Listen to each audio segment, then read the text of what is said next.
नमस्ते दोस्तों। आज की कहानी सुनने के बाद आप भी कहेंगे किस्मत के खेल को कोई नहीं समझ सकता। तो चलिए शुरू करते हैं। बहुत पुराने समय की बात है। विंध्यगिरि राज्य पर राजा चंद्रकेतु सिंह का शासन था। एक ऐसा राजा जो अपने सौंदर्य और साहस के लिए ही नहीं बल्कि अत्यधिक घमंड के लिए भी प्रसिद्ध था। राजा सोचता था कि संसार में कोई भी शक्ति उसे पराजित नहीं कर सकती। उसकी 3 रानियां थीं, माधवी, सुरंजना और तारा। महल सोने चांदी से जगमगाता था, पर फिर भी राजा के मन में खालीपन था, क्योंकि उसकी कोई संतान नहीं थी। राजा रोज मंदिर जाता, तपस्वियों को दान देता, पर नियति मौन थी। एक दिन पूर्णिमा की रात में राजा शिकार के बहाने जंगल में निकल पड़ा। घना अंधेरा था, जुगनू हवा में टिमटिमा रहे थे।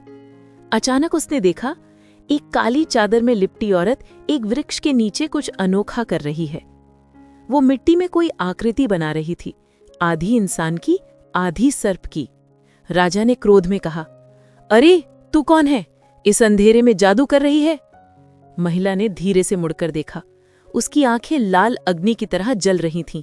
वो बोली, राजन, मैं भविष्य की रचयिता हूं। जो तुझे चाहिए वो मैं दे सकती हूं, लेकिन जो तुझे मिलेगा वो तेरी इच्छाओं से बड़ा मूल्य मांगेगा। राजा हंसा, मुझे सब चाहिए, राज वैभव और एक पुत्र जो मेरे नाम को अमर करे। महिला ने अपनी मुट्ठी से मिट्टी उठाई, उसे राजा के माथे पर फेंका और बोली, तुझे संतान मिलेगी, पर वो ही तेरी मृत्यु का कारण बनेगी। राजा चौंक गया। उसने तलवार खींची, पर वो औरत धुएं में बदलकर गायब हो गई। साल बीते। रानी माधवी गर्भवती हुई। महल में खुशियों की गूंज उठी। राजा ने महोत्सव मनवाया, पर उसी रात जब जन्म हुआ, बिजली कड़की, महल की दीवारें हिल गईं और एक काली बिल्ली बच्चे के पास आकर गायब हो गई। वैद्य ने बताया, राजन, कन्या हुई है। राजा का चेहरा उतर गया। कन्या? वो बोला, वो तो श्राप की निशानी है। पर रानी माधवी ने कहा, नहीं महाराज, ये ईश्वर का उपहार है। इसका नाम मैं रखूंगी मृणालिनी। राजा ने कहा, अगर ये मेरी मृत्यु का कारण बनी तो मैं इसे खुद समाप्त कर दूंगा। वर्षों बाद मृणालिनी बड़ी होकर अद्भुत सुंदरता और करुणा की मूर्ति बन गई। वो संगीत सीखती, बीमारों की सेवा करती और हर किसी का दिल जीत लेती। लेकिन एक बात अजीब थी, वो हर अमावस्या की रात अचानक गायब हो जाती और सुबह लौटती तो चेहरे पर हल्की कालिमा और आंखों में थकावट होती। महल के लोग डरने लगे, कहते हैं राजकुमारी में कुछ अलौकिक है। एक दिन राजा ने अपने सैनिकों को आदेश दिया, आज की रात इसे पीछा करो, देखो कहाँ जाती है। सैनिकों ने देखा, राजकुमारी जंगल में उसी पुराने वृक्ष के नीचे जाती है जहां राजा ने कभी उस रहस्यमयी औरत को देखा था। वहां एक काली छाया उसके सामने प्रकट हुई। वो बोली, मेरी बेटी, अब समय आ गया है, तो वो वचन पूरा करेगी जो तेरे पिता ने तोड़ा था। राजकुमारी ने पूछा, कौन सा वचन? छाया बोली, तेरे पिता ने अमरता मांगी थी, पर बदले में तुझे बलि के रूप में सौंप दिया था। ये सुनकर मृणालिनी रो पड़ी।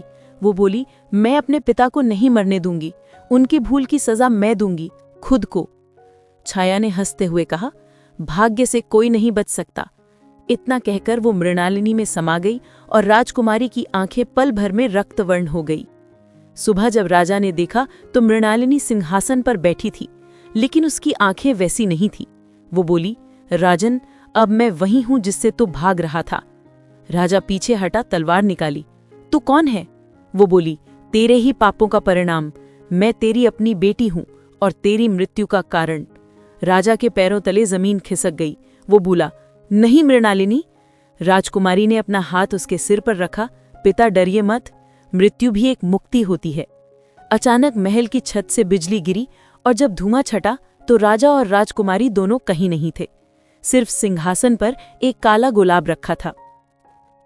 कहते हैं आज भी विंध्यगिरि का किला हर अमावस्या की रात उस गुलाब से चमक उठता है, मानो राजा चंद्रकेतु और मृणालिनी फिर से एक दूसरे से मिलने आते हों। स्टोरी का मॉरल है, भाग्य से बचने की कोशिश ही इंसान का सबसे बड़ा भ्रम है। सत्य और पाप दोनों की कीमत एक दिन चुकानी ही पड़ती है। अगर कहानी ने आपको रोमांचित किया हो तो लाइक करें, शेयर करें और सब्सक्राइब जरूर करें। कमेंट में बताइए कि आप मानते हैं कि श्राप और भाग्य सच में इंसान की जिंदगी बदल सकते हैं।